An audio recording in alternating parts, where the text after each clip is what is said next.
Welcome to the No Love Podcast, where we teach singles and couples alike how to experience love on purpose and not by chance. I am your host, Edward L. Fairley, accompanied by my wonderful, lovely co-host, Miss Charlene Eaton. Miss Charlene, are you ready to serve love to the people? Yes, sir, I am. How about you? I'm always ready. If I stay ready, I don't have to get ready.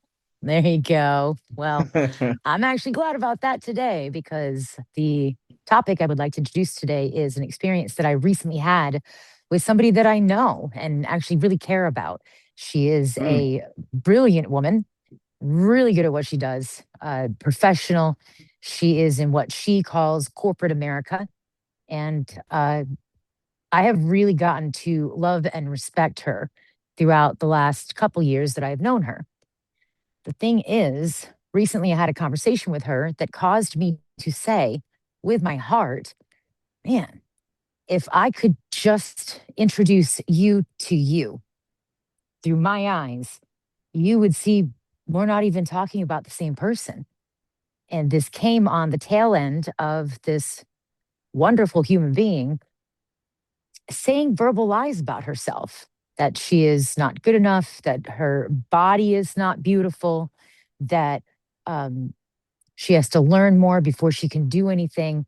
She's constantly going to external source of information for things that she already knows that she knows. But the problem is, I don't think she knows anymore. So here's my question, perspective. I know you have a no love triangle, but if it's not that tool, then it's not that tool. But how can a person like that get past the mud and the muck that they're in, that self loathing and self hatred, and start to figure out who they actually are? Well, I mean, it's kind of in what you call it. You said self-loathing. That's self. That's your perspective. So it's not until they decide that there is an issue that they're going to try to fix it. So if they Mm, believe what they believe, there's no triangle, there's no anything. My triangle doesn't work for people who don't think that there's a problem. My triangle works for people who sense that there's an issue or they might be in a cycle and they're like, what's going on? So they're looking mm, to resolve an issue or pushback or resistance. But if they feel in their heart of hearts that their thought process and their logic is accurate, they're not going to be seeking assistance. This is why this is probably one of the most difficult, I guess, topics or companies to run because in mm, order for you to get clientele, the clientele has to either believe that they have an issue or believe that their partner has an issue enough to come mm, to me to prove that their partner has an issue, which in turn is how I actually typically have to help them realize that actually it might not be your partner. Could very well be mm, your thought process and your logic, which is why I love the simulation because when you go into it, you're playing the simulation and you don't realize you have said issues until that card or landing space makes you feel uncomfortable. Then it's like, well, why does that make you feel uncomfortable? Does it have your name on it? Didn't say that you didn't confess that you did this or this is your issue, but yet this situation or circumstance or scenario makes you feel uncomfortable. Why is that? That's you telling you that you have said problem or this is something that you need to work on. So to answer your question, the only way that a person could be assisted with a problem is to believe that they have a problem, which is why in any 10 step, 12 step, whatever program, the first step is the first to step, admit admit that there's a that you problem. have Yeah, a problem. yeah, yeah, that makes sense. All right. Well, to be fair, she has indicated that she realizes that these things are a problem. I'm not here to speak to whether she really wants to change them or not, because I don't have a good grasp on that. But for the purpose of this topic and for education, let's say she does. She actually wants to change it, or at least start to work on it. It's back to the original question: what could she do to figure out who she is? What tools could she use, or what would your no love approach be?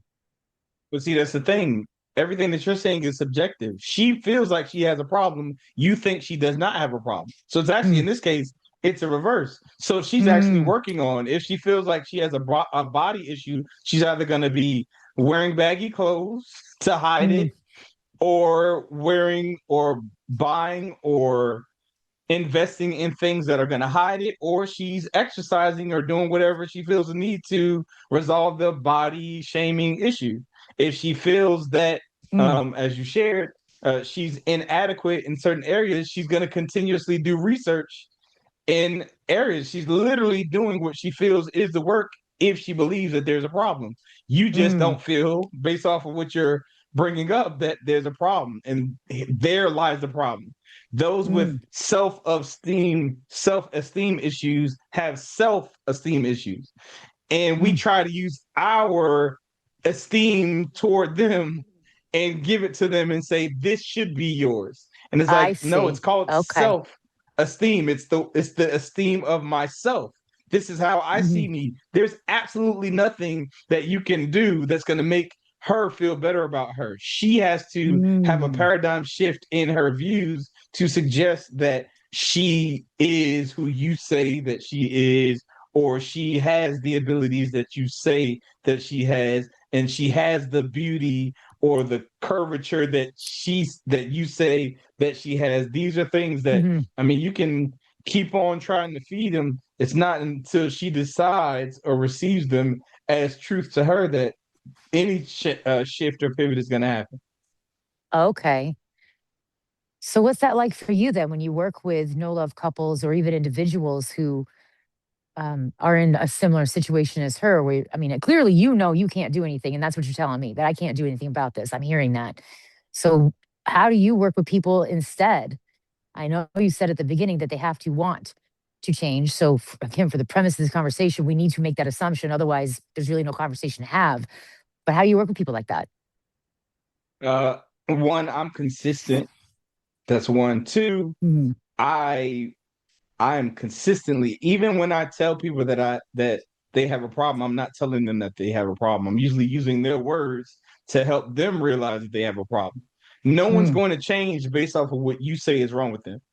People will mm, change if it's their idea. So mm. if they came up with the idea, which is why I always use their words, I'll give you a good example I was of just gonna that. ask for one. You're reading my mind. I I there was, man, probably at least a decade ago, when I was running a mentoring program. I ran the boys section, and we did like a co-ed, what I called a get it off your chest session, to give Mm, the youth a environment where they can share their thoughts without judgment. We only gave feedback if they asked for feedback. Otherwise, we treated it as a sounding board so that they could hear their thoughts, at least have a place to okay. vent and share what they had going on. So this young lady, she stood up and she was like, "Mr. Eddie," that's what what she called me, Aw, Mr. Eddie or Brother Eddie. And aw. I was like, "Yes." She said, "Well, I have a friend who's in an abusive relationship, and I keep Mm, telling her that that's stupid. She needs to get out of it. She does not deserve mm. what she's going through, and she needs to leave this guy." And she's like, "What can I do to help her to get out of that abusive relationship that I know that she doesn't or she should not be in?" It's a And I rough said, situation. Mm, it's definitely a rough situation. I said, mm, well, I'm gonna be honest with you. Saying that it's stupid and that she needs to get out may very well be what's keeping her there. Said, I know mm. that's a hard pill for you to swallow, but Yeah. you asked me a question and I'm letting you know a couple of things. One, you calling it stupid, people will actually go hard to prove that what their idea is not stupid. They will do stuff Okay. to prove you wrong. So that's one thing. Two, um, she clearly doesn't feel that it's stupid, which is why Mm, she's in it. mm. And she might do that just to, again, prove you wrong, not to suggest that it's stupid, but to show you that he is better than you are presenting him to be. I said, now there is a way that you can help her out of the situation. I said, you're going to have to wait a few weeks, though, Mm. a few weeks. And I hope, and I said, I hope and pray that she makes it in an abusive relationship a few Yeah. weeks. So, but Yeah. you have a minimal of a few weeks that you have. And what I would need for you to do is when you speak to her in a few weeks, come to her excited and let her know that you met a new guy Huh. and you're in a relationship with this new guy.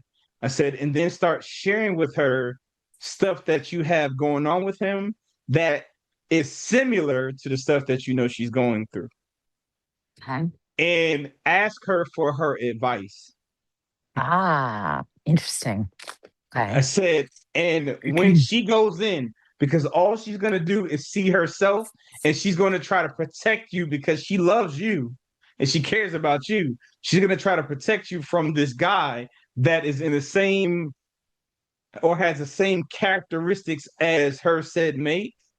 And when she's finished telling you everything that you need to do to get out of there, ask her, so why won't you take that advice? Hmm. So Interesting now approach. you have Mhm. her words that are telling you what she needs to do. You don't Right. have your words telling her what she needs to do. Hmm. And with that, she has been forced to step out of her situation and look at it objectively, Right. Right. subjectively, so that she can speak to it outside of the emotion that she put into it to make it seem right.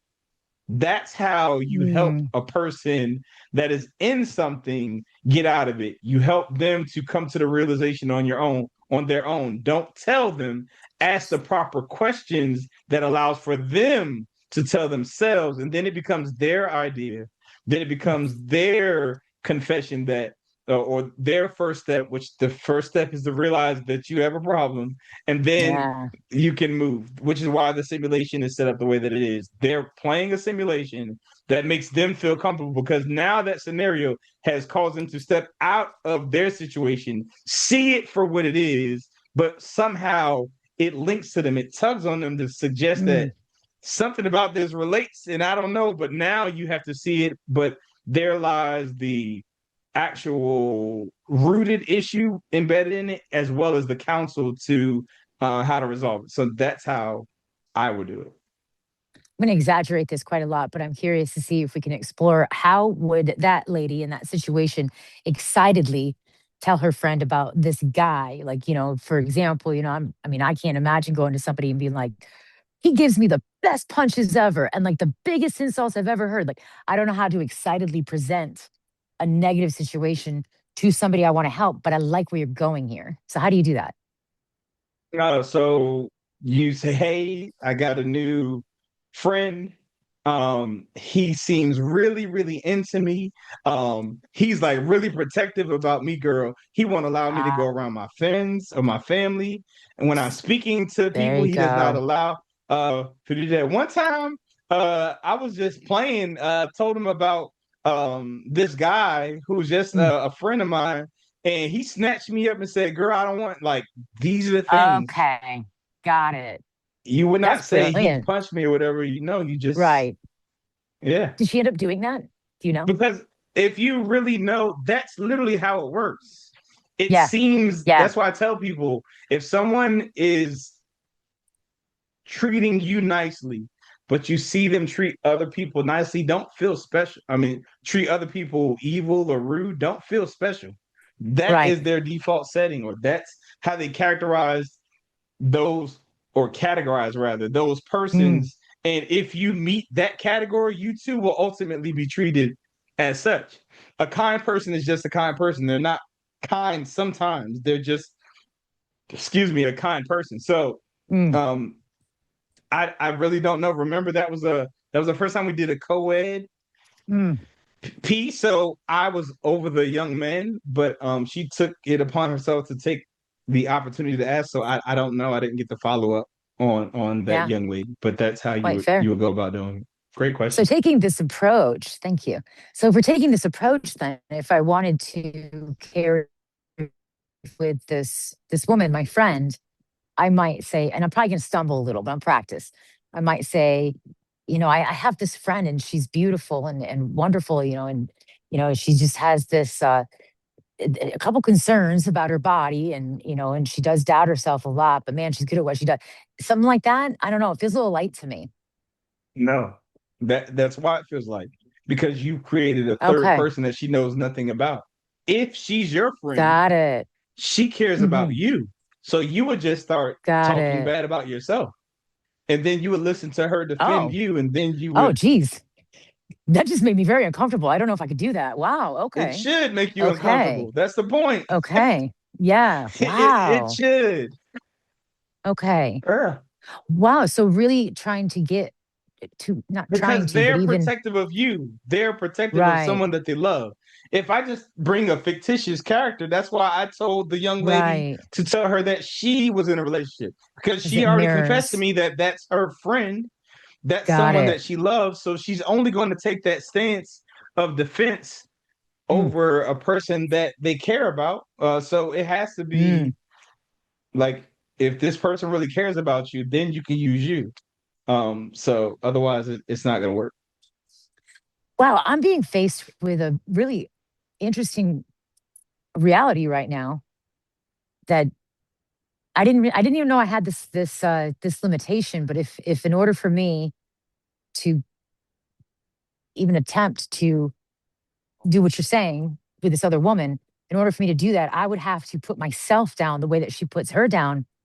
I realize I don't love her that much. If that's at a cost of me, I don't think I Mm. can do that. Yeah, Well, is that a wow. cost of you?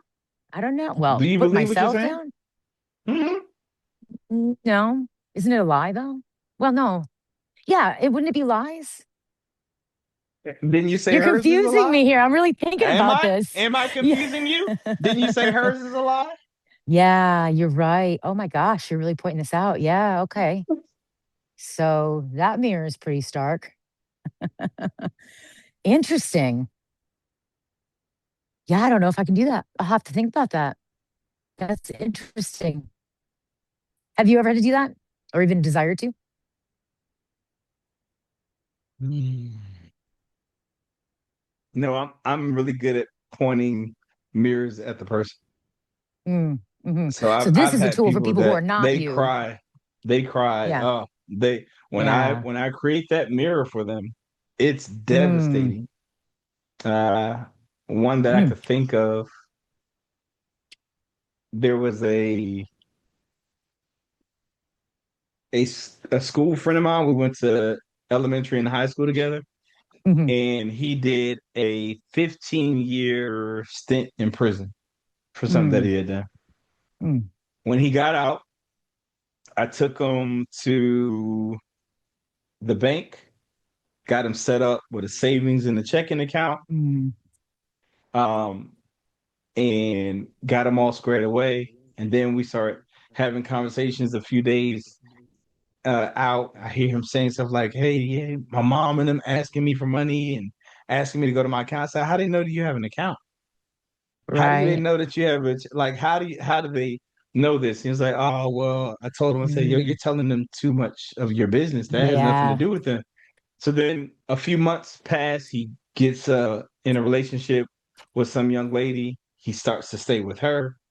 And Mm, then he's talking to me, confiding in me, sharing how he called it my old lady. She wants to use my credit to get this loan to do some things. My mom, she's really getting on me. She needs some help. I got to make sure I take care of my mom and my family. I can't, I'm the wow, man that's a whole lot of he's putting on himself. yeah, Yeah, okay. exactly. Wow. So I'm like, hey, this is not your responsibility. These people are fine. If her credit is bad, that's on her. That's not something, you're not married to this woman. You don't have to Um, you don't have to sign your name on anything. You don't have to share any of that or whatever. And he's just kind of pushing back and pushing back and pushing back over me, mm, saying like they're not your responsibility. yeah. And then after a while, I just got tired of finding all of these different ways to Mm, say the same thing, to where I'll get to the point where I'm like, well, now I got to hit you between the eyes. I'm eh, just that. yeah. So what I said to him, I looked him dead in his eyes, and I said, you have 15 years of evidence that they don't need you. Wow. Okay. Hmm. And the wail, the cry Ah. that he yelled on that porch, it still gets to me to this day, the wail, Mm. God, I can feel it. because I wasn't even there. it was a Mm. mixture of agony. It was like he lost Ah. purpose as a man in his mind, Mm. but he was also relieved of the weight of having to be the man that he allowed himself to be. So you made yourself important in your own eyes. No one has given you the responsibility that you have, but you have 15 years of evidence that they don't need you.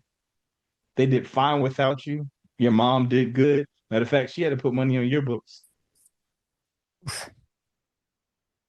Well, I give you credit. You've never made me cry during a no love podcast recording. So, But but some again, how he's doing? Do you know how his life ended up? oh, he's doing, yeah, he's doing well. He's doing well. He's doing well for himself. He's doing well. Okay. Started his own Yeah. Good. I'm sorry I business. interrupted you. I didn't mean to. He's not, no, you're fine. Started his own Oh, business. He mm, he is not good. living with that woman. He's actually married. So, he's married to another Nice. young lady who has her own stuff together and is No. actually showing him how to invest and do stuff with his money or what have you. So someone that's actually supportive and has her Oh, own stuff together, not needing him. So, but but yeah. mm, man. So your approach and these tools that you're using come naturally to you. I do believe that. I know some of the skills you've developed, but a lot of this comes naturally to you. What I'm hearing you say is we don't have to be you in order to know love. And we don't have to be you or like you in order to communicate love. And that is really refreshing because one of the things you just did for me before that young man that you were talking about was that moment when I realized, do I love her that much? Do I even want to love her in that way? I Mm, haven't considered love like that. Like, what is my decision for how yeah. much I want to extend or not? That's an interesting, very cool, kind of empowering realization, actually. I just want to thank you for that. You're welcome. And Hmm. I think my need to do it came, Mm, and I've shared this story before, from how I realized how important words were. That was mm, when my hmm. oldest son was 6 and he was running around my sister's couch when we were Mm, visiting her. He was 6 and he was running around, running, spinning, running around. And I'm like, hey, son, stop running. You're making me dizzy. And he stopped and he said, well, what's dizzy? And mm, for the life of me, I could not articulate in words what mm, dizzy meant. hmm. But then I had an epiphany. Wow, I know how to resolve this. I and I picked my son up and I spun him around and around and Mm, around and around. And then I set him on his feet and I watched him wobble. And then yeah. he fell on his behind on the floor and looked up. As soon as he looked up at me, I pointed to him and I said, that's Dizzy. Ah, And, yeah. and, Huh. and I was so proud of myself. I'm like, oh my gosh, I just helped my son realize what Dizzy was because I could not figure out how to say it.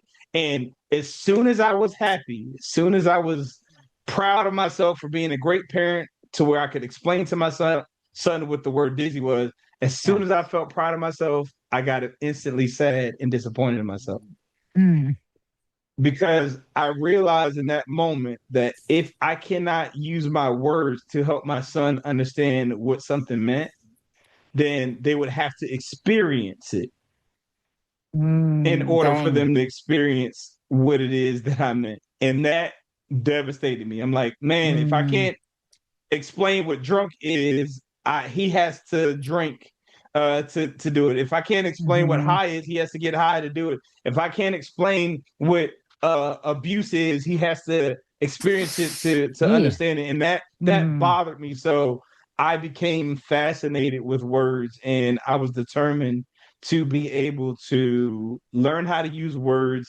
in such a manner, in such simplicity that even a 5 or 6 year old would be able to understand it, despite what the actual thing that I needed to explain is. So that's when I grew mm, fascinated and compassionate about learning and possessing words in a manner to which anybody could understand it. And that's how I was able to give mirrors and explain and actually make them feel. As you can see, he felt like, Yeah. man, I don't, I'm not as valuable as I made myself to be in order to carry the weight that I don't necessarily need to carry Yeah. with the evidence that my mom and them would be okay. Where did I get this Mm. idea? So Mm-mm-mm. that's when I was Yeah. able to actually speak past the initial problem to help him realize that that's not your responsibility. But man, even him feeling that pain and then releasing it seems like it was the Hmm. exact freedom he Oh needed. my gosh. Yeah, most certainly. Yeah. Wow. Man. You've given me a lot to think about. I think you've hit a lot of good points today in a really short amount of time. And some of these are hitting me and perhaps some listeners, I think, a little bit more than they would hit you. So I'm going to muse on this. But I do have one final question, which is you say this a lot. You say that loving is a decision, that you can decide to love. And today I'm considering not only can I decide to love, but I get to decide how and what that looks like. What is your approach to the decision to love? Well, first I had to come to the realization that love is not an emotional thing. It Mm, is a decision. So after I realized that it was a decision and that the benefit of moving in love, it always benefits me. Because if God is mm, love and I mm, choose God, then I'm always going to win because God has my best interest at heart. So when I came to that realization, mm, I had to learn and understand what love is, and then make sure that when I'm making my decisions, it or they align with that.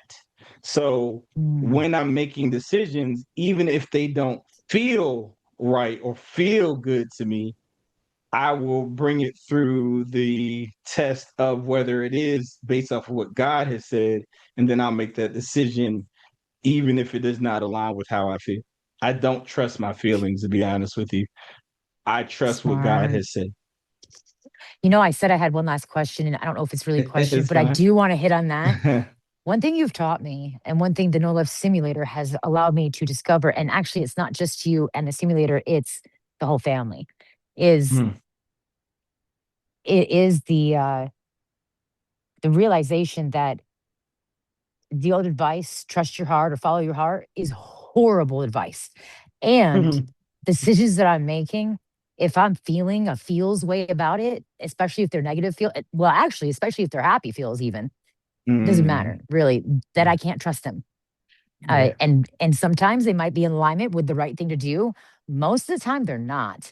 I have found that very interesting. That if I feel uncomfortable or my skin is crawling or I'm like, this just doesn't feel right, that's the moment I should do it. So I don't get caught up in the feels because the feels are the lie. You guys have taught me that. Yeah, I mean, most of our feelings are a result of what culture taught us that they should be. Mm, hmm. So that's one Yeah. thing I learned. So first thing I would do is ask. That's why I said I go to see what God would say about said thing because Hmm.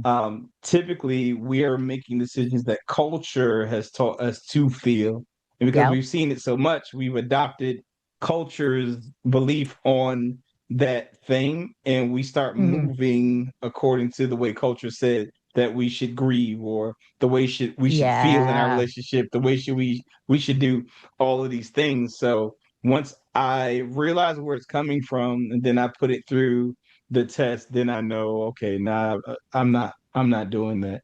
And then Mm, I move accordingly. But and at first it's really difficult, but then just like anything, and I say it's difficult to feel a certain way and then make a decision that's opposing your feeling.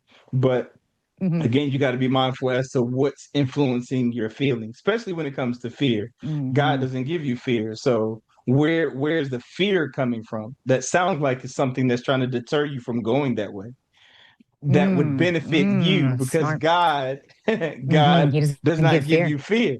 So Mm-mm. if I'm fearful about it, I've been the one to go. I always go in the way of fear.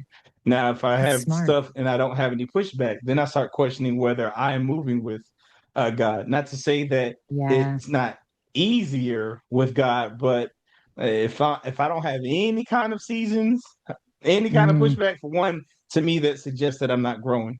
Uh, mm, and so yeah. I want to be stretched and I want to grow and evolve. So I do look for some type of resistance to show growth because, like I tell people, like you shouldn't be able to fit in your baby clothes.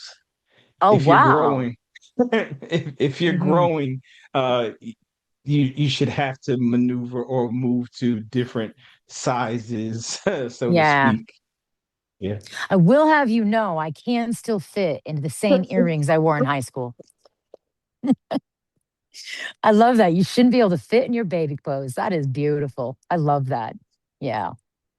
And the growth, the discomfort of growth is, well, I heard myself say, so I'm going to say it out loud. The discomfort of growth is uncomfortable for a lot of people. It Actually, growth is is. uncomfortable for It everyone. is. It is. And then Yeah. people always they get me. Yeah. I'm like, it's hard. It's hard to do. I'm like, everything that you know how to do right now was hard to do Hmm. until it was not hard. Like Yeah. you have to put in the work, and then eventually it's not hard. Eventually you're not. It's not going to be hard to just say no. I know it's Yeah. hard for so many people to say no. It's hard for people to speak up for themselves. It's hard for. I'm like, I don't. That's not a thing that I have. I'm Yeah. gonna, yeah, Yeah. but I can't say that I never had it. That's one thing I do appreciate about myself. Um, Mm, I have the ability to remember, whereas so many mm, people learn the lesson and then they start judging people that don't have the same lesson that they yeah. learned. And to learn the Mm, lesson implies that you did not have that wisdom your whole life. And I remember not mm, having it. So I get empathetic for people who don't have it. And therefore I share it without judgment. So I allow yeah. for comfortable places to be had in my environment to where we can kind of work your way out of the situation, but I'm not going to make you feel terrible about poor decisions because I've made poor decisions. Matter of fact, you don't gain wisdom until you make a poor decision. There's Yeah. no so yeah. And so you were speaking to 21, 22, 20 something year old me at that point in my life. I used to get so angry with people for not doing what I would do. Clearly, it was the thing to do. And I would be vocal about it. I was brutal. Yeah, Like I was, so yeah, you just said that you brought me back. And I'm even looking at that young woman like, ooh, take it easy. Like just people are yeah, fragile. Take it yeah, easy. yeah. And by the way, you don't know what you don't know. And most of the things you think you know, you don't even understand anyway. Yeah, That's what I would tell no her now. clue. No clue. Yeah. Yeah, Yeah. yeah, yeah. All right. Well, this has been an incredible talk. There's a lot here that I will be unpacking. I hope the listeners will unpack. And for now, that's what I got. Hey, this is always a pleasure. I love you. I love I love y'all. you. And I appreciate your minds and time. And we will talk to y'all again later. Take care. All Peace. right. Peace.